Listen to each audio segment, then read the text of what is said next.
सकता है। और सारे कैडेट्स यहाँ एक साथ खाना खाने पहुंचते हैं। जब यहाँ कोई बड़ा जलसा या दावत होती है तो बाकायदा मिलिट्री बैंड अपनी जगह लेता है और उनकी धुन पर खाना सलीके से परोसा जाता है और मजे से खाया भी जाता है। बैंड की धुन बदली तो साथ में खाने की प्लेट भी। यहाँ एक खास प्लेट उन अपनों के लिए सजती है जो हम सबसे दूर हैं और युद्ध से वापस नहीं लौट सके। वो है कुछ मिसिंग इन एक्शन साथियों के नाम जो हमारी यादों में हमेशा रहेंगे। लेकिन हाँ, ये कैडेट्स के लिए कोई कॉलेज की कैंटीन नहीं। यहाँ सीनियर कैडेट्स बाकायदा जूनियर कैडेट्स को मेस डिकोरम और डाइनिंग टेबल एटिकेट्स की ट्रेनिंग देते हैं। कैडेट्स को हम वेल बैलेंस न्यूट्रिशन और हाई प्रोटीन डाइट वाला मेनू सर्व करते हैं, क्योंकि कैडेट्स का ट्रेनिंग शेड्यूल कठिन होता है। इसलिए जरूरी है कि उन्हें हम कैलोरीज कंटेंट्स वाली डाइट भरपूर मात्रा में प्रोटीन्स और न्यूट्रिशन खाने का हिस्सा हो। इसी लक्ष्य के साथ हम मेनू प्लानिंग करते हैं और कैडेट्स को स्वादिष्ट हेल्थी एवं संपूर्ण भोजन का स्वाद देते हैं। अकेडमी में आखिरी साल में इन्हें आर्मी, नेवी और एयरफोर्स की ट्रेनिंग अपने चुनाव के हिसाब से मिलती है। आर्मी कैडेट्स की ट्रेनिंग में शामिल है weapon training, map reading, field engineering और रेडियो टेलीफोन। इन्हें लड़ाई के तमाम पैतरे भी यहाँ सिखाए जाते हैं। पेट्रोलिंग, कैमोफ्लेज और कंसीलमेंट, मतलब छुपकर दुश्मन की जानकारी कैसे जुटाई जाए या फिर दुश्मन पर अटैक, गुत्थम गुत्था की लड़ाई और साथ ही फायर एंड मूव ड्रिल की भी ट्रेनिंग दी जाती है। कैडेट्स को पीकॉक बे के वाटरमैनशिप ट्रेनिंग सेंटर ले जाती है, जहां उनकी प्रैक्टिकल क्लासेस होती हैं। आज एकेडमी में इस तरह का इंफ्रास्ट्रक्चर खड़ा किया गया है जो कैडेट्स को असली समुद्र का अनुभव देता है। यहाँ इन्हें जनरल सीमनशिप, नेविगेशन और कोस्टल कम्युनिकेशन की ट्रेनिंग दी जाती है। The curriculum at NDA is designed to mold a cadet into a warrior who will stand tall and firm in the face of adversity.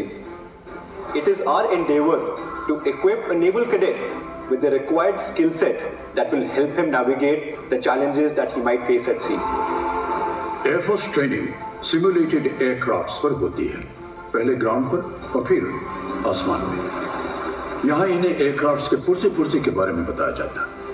साथ ही एयर ट्रैफिक कंट्रोल, कम्युनिकेशंस और मौसम की अहमियत के बारे में बताया जाता है।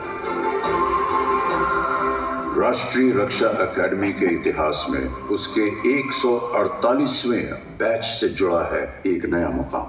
ये पहली बार है कि एनडीए में लड़कियां भी शामिल हुई हैं। इसके साथ ही भारत अब उन देशों की लिस्ट में शामिल है जहां महिलाओं को भी मिलिट्री ट्रेनिंग इस उम्र में लड़कों के ही साथ दी जा रही है। इन महिला कैडेट्स के लिए कोई डील नहीं, वही मेहनत, वही रगड़ाई, वही सख्ती। आज अगर वो गुरूर से यूनिफॉर्म पहनती हैं तो वो सिर्फ इसलिए क्योंकि एकेडमी में उनके साथ कोई भेदभाव नहीं है।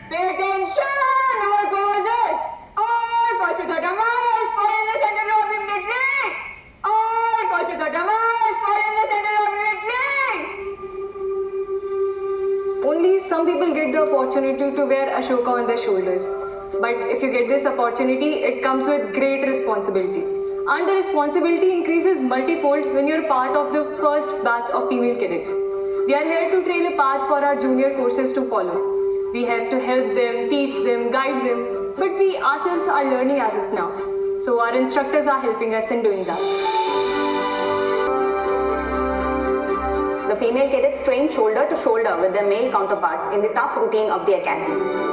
The female cadets who were inducted in the first batch have now become third termers and have brought down glass ceilings and taken up their space in the academy.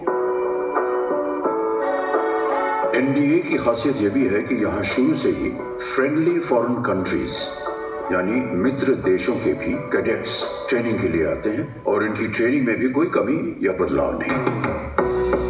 ये एक बेहतरीन मौका है जब सभी कैडेट्स दूसरे देशों की संस्कृति और सभ्यता के साथ मिलिट्री सर्विस के बारे में भी जानकारी हासिल करते हैं, जो कि जॉइंट ऑपरेशंस के तालमेल में काम आता है। My experience in NDA has been very good because being a foreign cadet coming from Cameroon, I've never had the opportunity of living a military life before. But coming to NDA, I've had the opportunity to learn a lot of good things, and from that I've also drawn inspiration, which I believe is going to help me when I go back in my country as a military officer. ये academy अपनी training को evolve और improve करना जारी रखेगी, जिससे ये ensure किया जा सके कि हमारे ऑफिसर्स वॉरफेयर की बदलती रूपरेखा और ज़रूरतों को पूरा करने में पूर्ण रूप से काबिल हों। मुझे पूरा भरोसा है कि हमारे कैडेट्स फ्यूचर में एकेडमी और देश दोनों का नाम रोशन करेंगे। आधुनिक युद्ध का चेहरा जो भी हो, मिलिट्री ट्रेनिंग का सबसे महत्वपूर्ण काम लीडरशिप ट्रेनिंग ही रहेगा।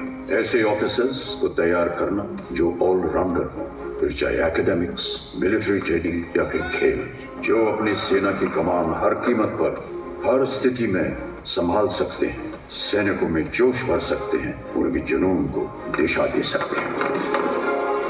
और यहाँ से निकले ऑफिसर्स ने अपनी एकेडमी के लिए बहुत नाम कमाया है। देश की हिफाजत के लिए इंडो चाइना वॉर 1962, पाकिस्तान से 1965, 1971 और फिर 1999 में कारगिल की लड़ाइयां लड़ी। पीस मिशन से लेकर anti terrorism, anti insurgency operations तक इन्होंने अपने प्रदर्शन से साबित किया कि ये दुनिया के बेहतर मिलिट्री ऑफिसर्स में शामिल है। भारत का सर्वोच्च वीरता पुरस्कार परमवीर चक्र पाने वाले एनडीए के ऑफिसर रहे captain Gurbachan Singh Salaria, second lieutenant Arun Khetarpal और कैप्टन मनोज कुमार पांडे। एनडीए ने फौज को कई chief of army staff, chief of naval staff और चीफ ऑफ एयर स्टाफ दिए हैं। यही नहीं, अंतरिक्ष में जाने वाले पहले भारतीय astronaut wing commander Rakesh Sharma भी एनडीए के कैडेट रह चुके हैं। ओलंपिक में पदक जीतने वाले और फिर सरकार में मंत्री पद संभालने वाले कर्नल राज्यवर्धन सिंह राठौड़ भी एनडीए से हैं। एनडीए में ट्रेनिंग हासिल करने वाले इंजीनियर्स हर तरह से देश के निर्माण में अपना योगदान दे रहे हैं। देशभक्ति की आज यही सही परिभाषा है जिसे ये स्कॉलर वॉरियर्स जीकर दिखाते हैं। और अब आते हैं कैडेट्स के एनडीए के इस सफर के अहम इम्तिहान पर, the outdoor camp. The camp starts with an approach march wherein the cadets undergo point-to-point navigation under the supervision of DS using a compass and a GPS. The distance is approximately 15 to 18 kilometers on the map. Once the cadets reach the campsite, the cadets undergo exercise bivouac pitching or tent pitching, wherein they practice occupation of a campsite, which is conducted over a period of 4 days and is graded every day. During the culmination of the camp, we have exercise Josh Run. The cadets are tested on map reading and night navigation in the form of a long endurance run after they have undergone 4 days of continuous working under conditions of stress and strain during the camp. और ये outdoor camp अक्सर outdoor training का अंतिम पड़ाव होता है।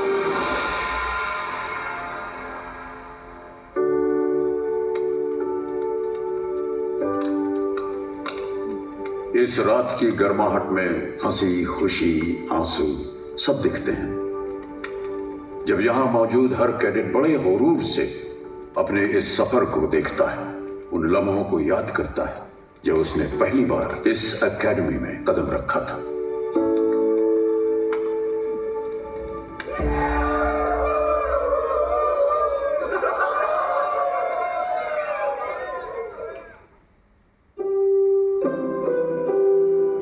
उसके बाद सिर्फ बचता है जीत का बिगुल और होती है जश्न की तैयारी, जिसमें पूरी एकेडमी शामिल होती है। जब दूर दूर से कैडेट्स के परिवार यहाँ पहुँचते हैं, ये सभी परिवार शानदार पासिंग आउट परेड देखते हैं, जहाँ आखिरी बार कैडेट्स के तौर पर ये नौजवान मार्च पास्ट करते हैं। और इस अंतिम पग के उस पार शुरू होने वाले सफर को लेकर कोई शक या सवाल नहीं होता। अब ये कुछ भी कर सकते हैं, फिर जंग चाहे जिंदगी की हो या फिर फौज की, उसे जीतने का मादा रखते हैं।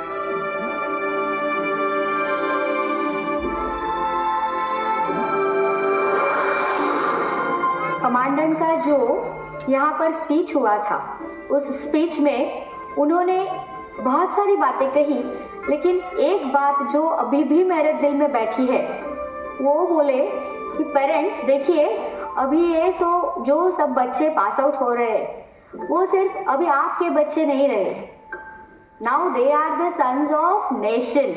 वो अभी घर पे भी आता है तो हमको भी मतलब उसका जो डिसिप्लिन है उसी हिसाब से हमको चलना पड़ता है। जो यहाँ पे डिसिप्लिन है वही हमारे घर पे भी रहता है। और मैंने 22 साल सेना में एज ए जवान और जेसीओ के तौर पर मैंने सर्विस की है, और उसके बाद हमने अपने बेटे को सेना में आने के लिए इनकरेज किया। जब मैं अपने बेटे को स्टार लगाऊंगा तो मैं उसको चाहता हूं कि वर्दी में उसको सल्यूट करूं करके।